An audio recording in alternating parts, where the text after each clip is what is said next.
We have not told about jewels of what kingdoms, and today we will continue to add to this list. And we will go with you to the small principality of Luxembourg. Yes, there are also incredibly beautiful jewels there. The royal family of Luxembourg owns one of the most outstanding collections of precious tiaras in the world. Let's take a closer look at them.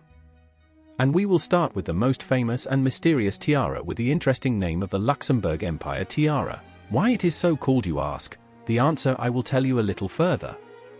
The Luxembourg Empire Tiara is a majestic piece of empire-style jewelry made up of brilliant diamonds and of impressive size. It is one of the most impressive pieces in the Luxembourg jewelry collection. But why is the tiara called Empire when the Grand Duchy of Luxembourg has never claimed imperial status? The answer lies in the translation of the jewelry's name. In French, the tiara is known as Grand Diadem, and in German as Reich Diadem. In German, Reiche can mean both empire and rich. Thus, there is some confusion that makes the name difficult to interpret. Although a more accurate translation might be rich tiara, the historical name is nevertheless in keeping with the majestic size of the jewelry. The origin of the tiara also remains a mystery. There is only a little information about its origin, but from the descriptions of the jewelry it can be concluded that the tiara entered the collection between 1813 and 1829. For a long time there were two main theories about how it came to Luxembourg. The first linked the jewel to Grand Duchess Elizabeth Mikhailovna, the first wife of Duke Adolf of Nassau-Luxembourg. It was assumed that the tiara was part of her dowry. The second theory pointed to the Grand Duchess Hilda of Baden, Adolf's daughter, who, having died childless, bequeathed her jewelry to her niece, Duchess Charlotte of Luxembourg. However, modern research has established that by 1829 the jewelry was already owned by the family, making both previous theories unlikely due to time inconsistencies. The new version of the origin of the Luxembourg Empire crown suggests that the tiara was acquired in 1829 as a wedding gift for Pauline of Württemberg, who married William I, Duke of Nassau. The jewelry is presumed to be of French origin. There is unconfirmed evidence to suggest that the tiara was a transformable piece of jewelry. It may have been transformed at various times into somewhat more modest diamond tiaras and brooches. At the behest of Josephine Charlotte, the tiara was enshrined in its current form. Currently, the right to use the Luxembourg Empire Tiara belongs exclusively to the Grand Duchess of Luxembourg. This magnificent diamond crown has been used twice as a wedding tiara. The first time it was worn by Grand Duchess Charlotte in 1919 on her wedding day to Prince Felix of Bourbon-Parma. It was then used by Charlotte's younger sister, Princess Hilda, at her wedding to Adolf, 10th Prince Schwarzenberg, in 1930. During the reign of her husband Jean of Luxembourg, the tiara was used regularly by Grand Duchess Josephine Charlotte. This magnificent diamond crown is currently owned by her daughter-in-law, Grand Duchess Maria Theresa. Maria Theresa wears the tiara only on the most solemn occasions, including state visits to Belgium and the Netherlands, which is understandable given her grandeur and importance. In official portraits, the Duchess is also shown wearing this magnificent tiara, which gives her a special appearance and grandeur. Among the treasures of the royal collection is a tiara called a Lannoy, which may not be as grand as some of the others, but is amazing in its brilliance. It contains almost 300 diamonds. The standout element is a large pear-shaped diamond, towering at the top and surrounded by a fire of many other jewels. The jewelry is adorned with a delicate floral design that accentuates the magnificent stone.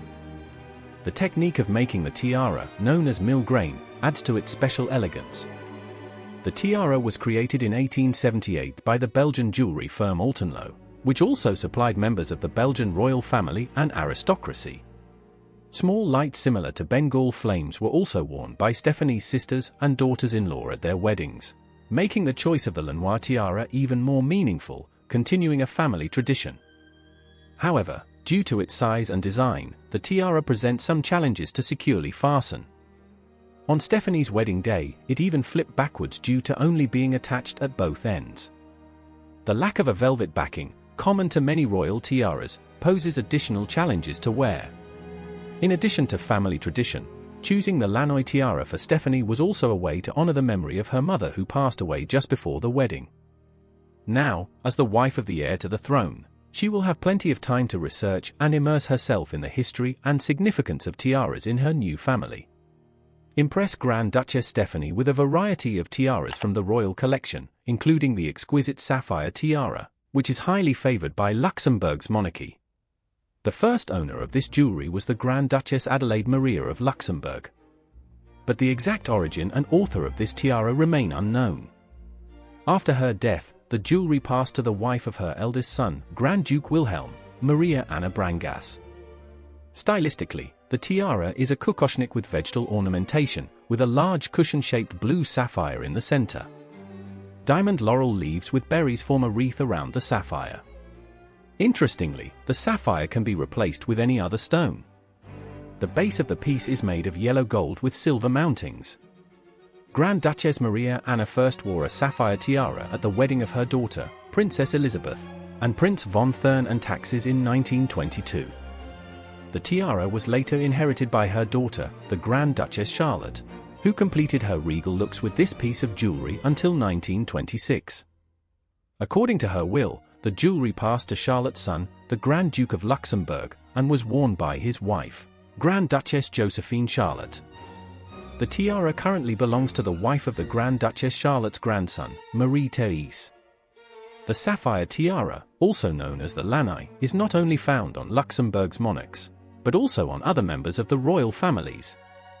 Princess Maria Gabriella Nassau used it as a bridal tiara at her wedding to Antonius Wilms. This piece of jewelry is often the centerpiece of a look, as its majesty and beauty require no additional accessories. It can be complemented with diamond earrings and necklaces, creating a harmonious ensemble. The popularity of the Sapphire Tiara among princesses may be due not only to its external appeal, but also to the inner strength of the gemstone. Blue sapphire is associated with insight and resilience, making it particularly attractive to wearers. Undoubtedly, the beauty of a sapphire tiara can be compared to a gorgeous diamond tiara, such as the one set with a huge emerald from Chalmette.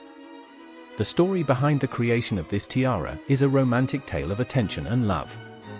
Felix of Bourbon-Parma, as Grand Duke of Luxembourg, was looking for a Christmas present for his beloved wife Charlotte. Not knowing what to please his Charlotte, he asked the Parisian jewelry house Chalmette to create something new from the jewels provided. The jewelers created a stunning Art Deco tiara, set with diamonds and a huge emerald that had been given by Felix of Bourbon-Parma to his beloved. This tiara is not only a magnificent piece of jewelry, but also a symbol of true love and devotion. The Chalmette tiara with emerald, which became one of the favorite jewels of the Grand Duchess Charlotte of Luxembourg, is sure to impress with its grandeur and elegance. The intergenerational transmission of this jewelry, from Grand Duchess Charlotte to the present day, gives it a special significance in the history of the Luxembourg royal family. Each wearer of this tiara gives it her own unique grace and charm, making it not only a majestic attribute of royal luxury, but also a symbol of strength and fine taste. However, apart from this tiara, other royal jewelry also leaves its mark on Luxembourg's history and culture. For example, the Lannoy Sapphire Tiara, with its exquisite design and magnificent sapphire in the center, is certainly worthy of attention. Its wearers, including Princess Maria Gabriella of Nassau and Princess Alexandra of Luxembourg, give it its own special charm and elegance. Thus, each of the tiaras has its own unique history and beauty that continues to delight and inspire. Each wearer makes this jewelry part of her own heritage and an expression of her individuality within the royal tradition. Which of the tiaras is most memorable to you? If you liked the video, give it a like, and for the second part of the video, write about it in the comments.